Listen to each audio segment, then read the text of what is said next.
Now, you know the rules. Robots paint, you guess, I drop the clues. So let's get playing. Now, once again, this is going to be the top 20 comedy movies of all time. So here we go. And they're a little tough at first because they're the most obscure of the 20, right? We're doing a countdown, starting at number 20. This film's plot involves a weatherman stuck in a seemingly endless time loop. Pretty good clip. The setting is a small town that is famous for predicting the arrival of spring. Stuart's in the house. It's like Rhombus beat you by a whisker, Stuart. It's that faster internet. It was directed by Harold Ramis, who also co-wrote Ghostbusters. Bill Murray's character learns life lessons through repetition. Glad you guys are here tonight. So you obviously know this is Groundhog Day. Anybody know what year they made Groundhog Day within a year or two? Every day is the same until he finally gets it right. You got to get it right, or you just have to keep going. That's right, Groundhog Day. Originally considered as a romantic comedy, this film has since become a philosophical classic about personal growth. I didn't realize it was quite so deep. 1993, Groundhog Day checks in at number 20 on our top 20 list. Next up, now this one's actually, I don't know, there's probably quite a few of my favorites on the list, but this one's definitely going to be one of my favorites. The protagonist is a mustachioed TV news anchor in the 1970s. Famous for a jazz flute solo, I forgot about it, and a dog named Baxter. It features a hilarious fight between rival news teams. Will Ferrell's character prides himself as being kind of a big deal. He's kind of a big deal. Christina, what's going on? Glad you're here. Stay classy, San Diego. Who knows this movie? This is one of my favorites. I think they did a sequel, if I'm not mistaken. I can't remember. Yes, very good. Very complete out. Stuart, you might have got it first. Robbins has a more complete answer. We'll give it to both of you. The film's iconic news team battle was inspired by old kung fu movies. There you go. Anchorman is, of course, correct, although it is Anchorman, The Legend of Ron Burgundy. There you go. That was made in 2004. That checks in at number 19 on our top 20 countdown. All right, now, I don't get this next one. Never was into it. Never saw it. Hopefully you guys like it. How's that for an endorsement? A story within a story, narrated by a grandfather to his sixth grandson. Well, it doesn't sound like a funny start. A tale of fencing, fighting, torture, revenge, and true love. It features a giant Spaniard and a masked hero. Hey. Like I said, I didn't see this. It's not never-ending story, although that's a good answer. Good answer, but incorrect. The line, as you wish, is more than just a simple phrase. Inigo Montoya, Inigo Montoya is looking for the six-fingered man. I don't know, man. Yeah, you guys are as perplexed as I am. Oh, but Stewart knows. Oh, and Rhombus had it earlier. You guys, I'm sorry. You guys had it. Who'd have thought? Did you guys see it? Did you guys see this movie? Here's a fun fact, though. Andre the Giant, who played Fezzik, drank a legendary amount of alcohol during the filming. So that made it funny. Andre the Giant was drunk on set. The Princess Bride. You are correct. You guys had it. Very good. Very good. Now, this is another one of my favorites coming up. Number 17. Oh, because of Andre. Well, that makes sense. Yeah, it was a good movie, huh? Oh, okay. Well, you know what? I got something to see. It's always good in life to have something still ahead of you. A parody of classic monster movies filmed in black and white. This was directed by Mel Brooks, and it starred a hilarious Gene Wilder. He was so good at this. It features a memorable dance scene to Puttin' on the Ritz. Yeah. Just when you thought the movie couldn't get any funnier. The castle's hunchback insists his name is pronounced differently.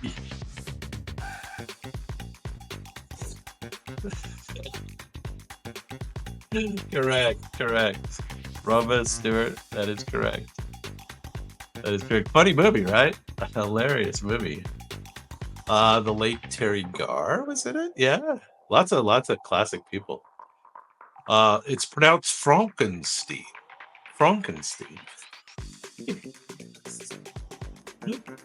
Young Frankenstein is, of course, correct. Yeah. Gene Wilder fought hard to include the musical number, believing it essential to the film's comedy. I don't know about essential, but it was great. 1974, Young Frankenstein. Checks in at number 17 on our countdown. All right, now I have seen this next one. Yeah, Gene Hackman. There were lots of great people in that. Putting on the Ritz. Hilarious. Okay, next up, number 16. A British comedy where the hero tries to survive a zombie apocalypse. The protagonist works at an electronics store and lives a mundane life.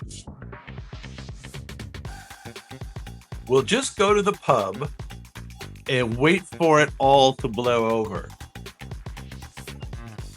Which is always a good philosophy, right?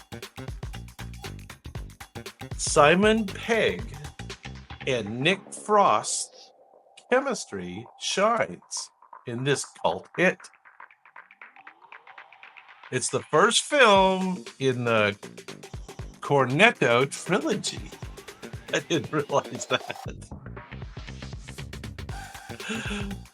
Oh, yes. Who got it there? Rhombus got it? Yeah. Rhombus. Funny movie, right? Shaun of the Dead.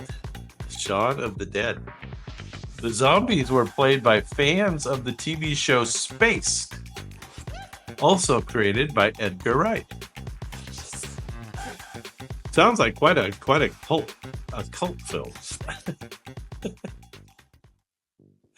But it checks in at number 16 on our best comedies of all time list. So there you go. Yeah. Speaking of British humor, next up, number 15. The protagonist is born next door to a famous religious figure. He joins a revolutionary group that debates more than it rebels. Excuse me. It features a song encouraging people to look on the bright side of life. So I remember that. Funny. Banned in several countries for its controversial humor. He's not a messiah. He's a very naughty boy. Yes. You have the correct answer. Who's got the absolute 100% correct answer?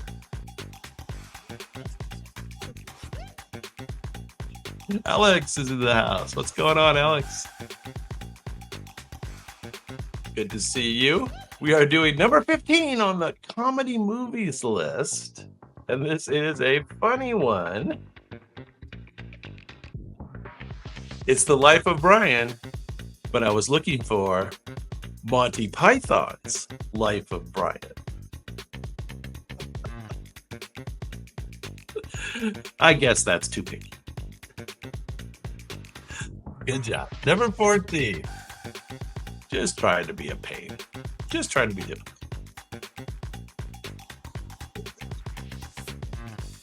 Yes, there you go. That is the full answer. A mismatched pair tries to get home for Thanksgiving. The comedy comes from travel mishaps and personality clashes. John Candy plays a shower curtain ring salesman. He just sells the little rings, not the actual shower curtains. Which actually, I have shower curtains on my art website, in case you guys are interested. Would you like some of Dave's modern art on your shower curtain? You can have that. $49.95. $49.95.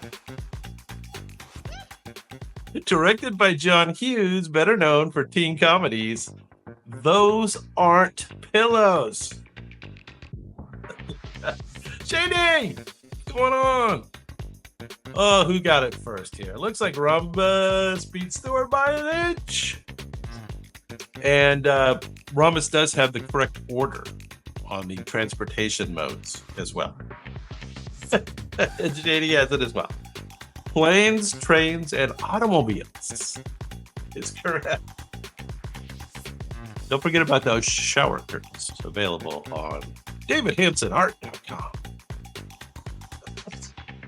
That's my first ad. How to do. This is another one of my favorites. There's a lot. Number 13, a satire of Westerns that breaks the fourth wall. Yes, it breaks it all night long. Directed by Mel Brooks, stars Cleavon Little as the first black sheriff. That's so funny.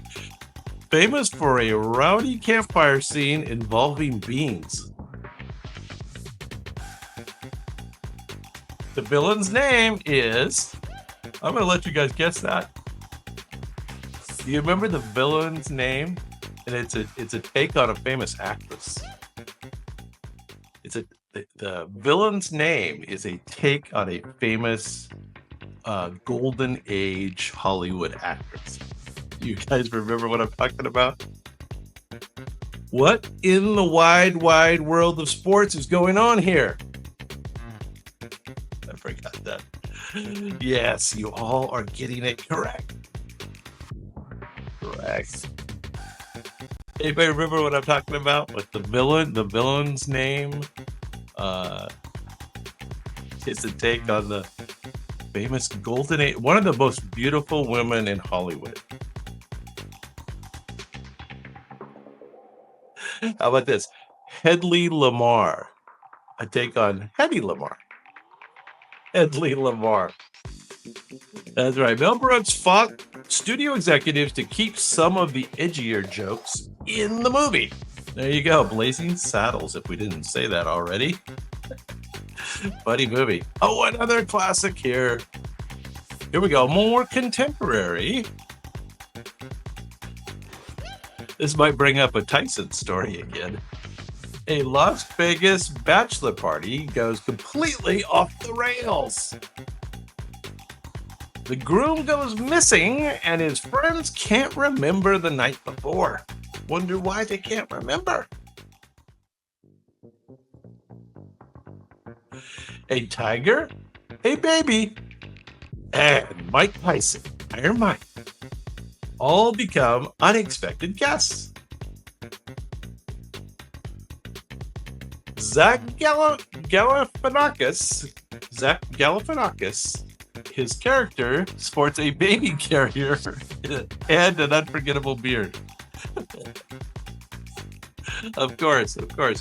What happens in Vegas is completely insane. Yeah, it looks like Shady had it first there. Good job, guys.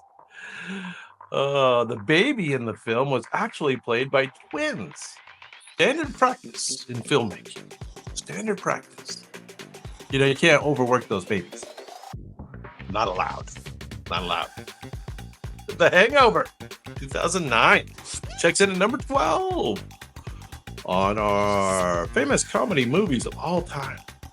Number 11, I guess they're all my favorite.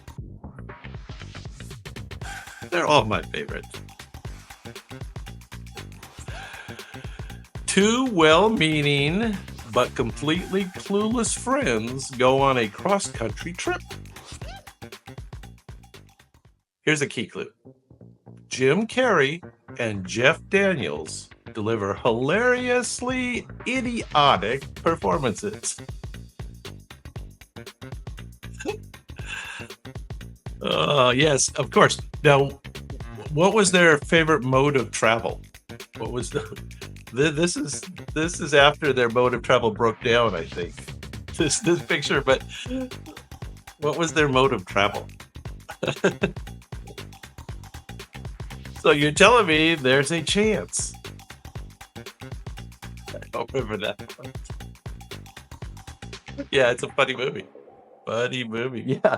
Yeah. The dog-shaped grooming van, right? Jeff Daniels took the role against the agent's advice. His agent's advice. Well, I could see Jeff Daniels' agent advising against this. But it became one of the most memorable performances ever.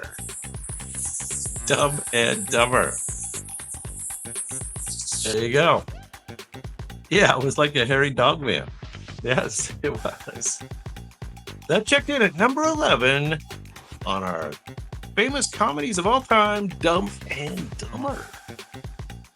Okay. All right. Boy, I say this a lot. One of my favorites coming up at number 10. Number 10. We're going to go all the way back to 1980 for this one. A comedy set at a snobbish golf club where the caddies are far from refined. Bill Murray plays a deranged groundskeeper with a gopher problem. Rodney Dangerfield's character shakes up the uptight club's atmosphere. Not Groundhog Day, but we did that already, though. That was not the first one. That was number 20. Banana's in the house. It's like Rhombus maybe got this first. Funny movie, right? You guys like Caddyshack? Caddyshack. Funny movie. It's in the hole! The movie's chaotic energy is matched by an improvised script.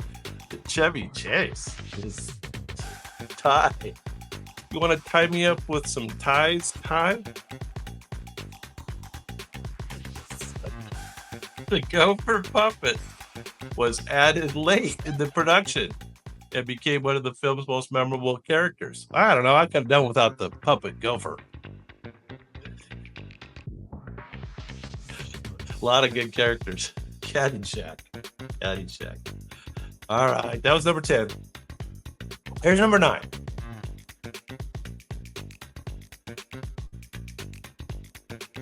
Yeah. Hang on to that one, Alex. A disgruntled IT worker decides to stop caring about his job. He features a printer smashing scene set to gangsta rap. I don't really remember that. Did You Get the Memo? Sums up the film's satire of corporate culture. Did you get the memo? Jennifer Aniston, do you remember that? Plays a waitress tired of wearing flair. I'm gonna need you to go ahead and come in on Saturday. It's a famous line. Correct, Stuart. I think Alex was trying to type it. I don't know if we can give him credit for the happy face is not an O, I guess. I was taking the happy face as an O. The red stapler became so iconic that Swingline began manufacturing it after the film's release. They didn't make the red stapler before that. That's funny. Office Space. Checking in at number 9 on our top 20 comedy movies. All right, once again, back to 1980. So this is the same year that Caddyshack came out. 2 classic comedy movies. A parody of disaster movies that takes absurdity to new heights. Here's the key clue. Leslie Nielsen delivers deadpan humor amid chaos. It's the most deadpan character you ever saw. Features iconic lines like "Don't call me Shirley." Correct. Don't call me Shirley. And don't call me Shirley. I don't think I've got it right. The plot revolves around food poisoning on a commercial flight. I forgot that the whole food poisoning thing. A blow-up autopilot becomes an unexpected comic relief. Yes. And who could forget? We did. The blow-up autopilot. The film script was mostly taken from a serious movie called 0 Hour. And jokes layered on top. Huh, I didn't know that. Yeah. Airplane. Funny movie, right? Autopilot.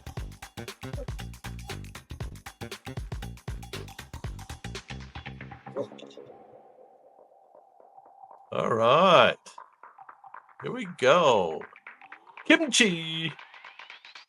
What's going on, guys? Glad you're all here tonight. Appreciate it. Number 7. Alex knows this one. A group of eccentric scientists starts a business to capture the supernatural. Their logo features a ghost inside a red prohibition circle. Sorry. Prohibition circle. I call that the no symbol. No, the no symbol. Bill Murray, Dan Aykroyd, Harold Ramis, and Ernie Hudson make up the team.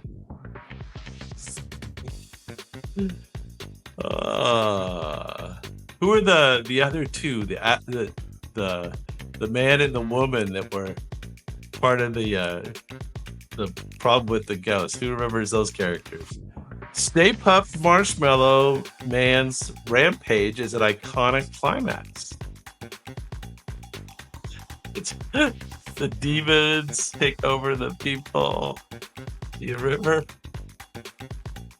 Oh man, Sigourney Weaver and what's the little guy's name? I can't remember his name. He's so funny. Slime, don't slime me. Slimer's design was inspired by John Belushi. The tribute after he passed. Now, come on, guys. Ghostbusters. All right, moving on. Another favorite. Number 6. A laid-back bowler gets entangled in a kidnapping plot. That rug really made the room. The dude abides, no matter the chaos. The dude cannot abide. Jeff Bridges' performance became an embodiment of chill. Correct. Looks like maybe Maddow got it first. Pretty good. Everybody's getting it, of course. The rug really ties the room together. That's just like your opinion, man. That's just like your opinion, man. That's right. The Big Lebowski. Big Lebowski, 1998. The film's cult following led to an annual festival called Lebowski Fest, celebrating all things dude. Checking in at number 6 on our all-time comedy list, The Big Lebowski. There it is. Yeah. Funny movie, right? Great actors. Never watched it. Music. Come on. Now you got something to do. It's a funny movie. Check it out. Number 5 on the all-time comedies list. A high school student fakes illness to skip school and have an epic day. Now, this is all the way back in 1986. The Church of Latter-day Dude. I like that. That's funny. He borrows a friend's father's prized Ferrari. Yeah, that's a problem. Principal becomes obsessed with catching him in the act. Life moves pretty fast. If you don't stop and look around once in a while, you could miss it. Of course, Stuart got it first. Stuart Badal, Robus. Yeah, music. Soul food. It's a long name. The parade scene features a lip sync of Twist and Shout. Twist and Shout, yeah. The movie was shot in just over 2 months with mini scenes improvised by Matthew Broderick. Very cool. Yeah, that was a classic for sure. Ferris Bueller's Day Off from 1986. I checked in at number 5. Now we're down to our top 4 comedies. Top 4. This one's fun. A pair of awkward high school friends just want to buy booze for a party. The whole premise. It features a fake ID with the single name McLovin. Correct.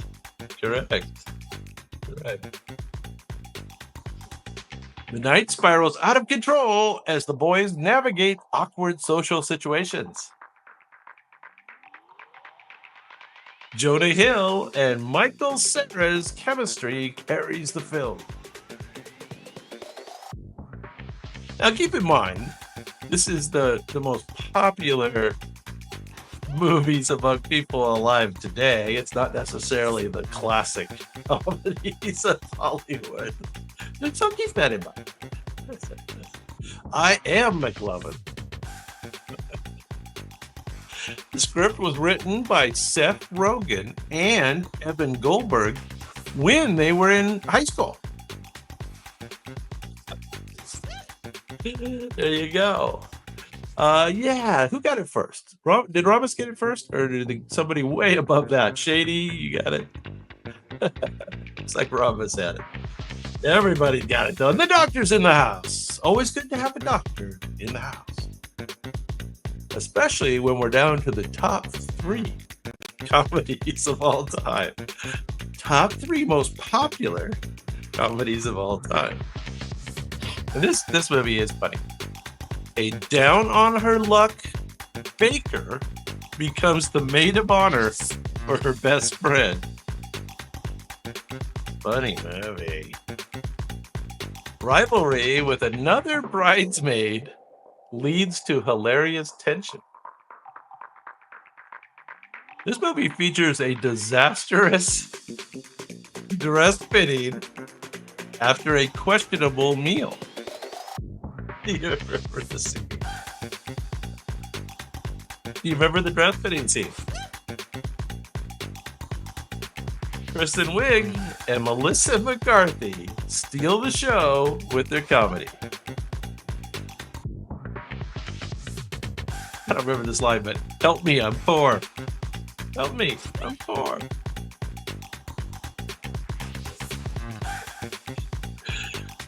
The cast improvised mini scenes, including the infamous airplane meltdown.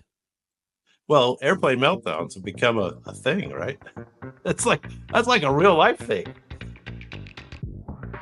Bridesmaids is of course correct. Bridesmaids. Everybody's in the house tonight. Good to see everybody. Glad you're all here doing the comedies. We're doing comedies. And Bridesmaid is number 3. So, yeah, this is pretty funny. So number 2 falls right in line with everything we've been doing. And then the top one doesn't fall in line at all. So be prepared for a curveball at number 1. The robots like to do that to us, right? The Backstreet Boys are the top 80s band. All right, number 2. A surreal quest for the Holy Grail led by King Arthur, killer rabbits, and a bridge keeper with tricky questions. Oh, wait. It's just a flesh wound. The famous line. This one was filmed in Scotland on a tight budget. It looked like it. With coconuts instead of horses.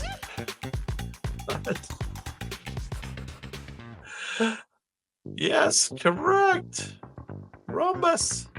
Although everybody else had Monty Python before, and Shady had Holy Grail, and Stuart had the whole answer like a half an hour ago. You guys, there's so many people playing tonight that I can't keep track of the answers. I'm gonna have to look closer. I'm gonna have to pay attention to what's going on. I never have to pay attention. You guys never get the right answer, so I never have to pay attention. Tonight, all this competition. You guys are all getting the answer. Yeah, Stuart was first. I agree. I had to scroll back. I had to scroll up. All right. You are correct, of course. Monty Python and the Holy Grail. All right. Number 1 with a bullet. Number 1. Remember, it's a curveball. 1959. That's the first curveball. 2 musicians witness a mob hit and disguise themselves as women to hide. Marilyn Monroe's performance is both charming and iconic. The film's cross-dressing plot leads to plenty of mistaken identity chaos. Very good. Stuart's on a roll. Doctor. Yeah, Stuart's on a roll. Tony Curtis and Jack Lemmon deliver comedic gold. I guess a famous line is, nobody's perfect. Nobody's perfect. I imagine Jack Lemmon said that. The film was shot in black and white because the makeup used for Curtis and Lemmon looked unnatural in color. Now that's funny. That's funny. So they wanted to pull off the drag as much as possible, so they wore good makeup. But it looked bad in color. It's funny. Some Like It Hot, number 1. Well, that was a fun round, guys. Fun round. Fun round. You guys got them all, didn't you? I think you got them all. I don't think you missed any. You haven't seen it. Well, you should see that. Good movie. Yeah.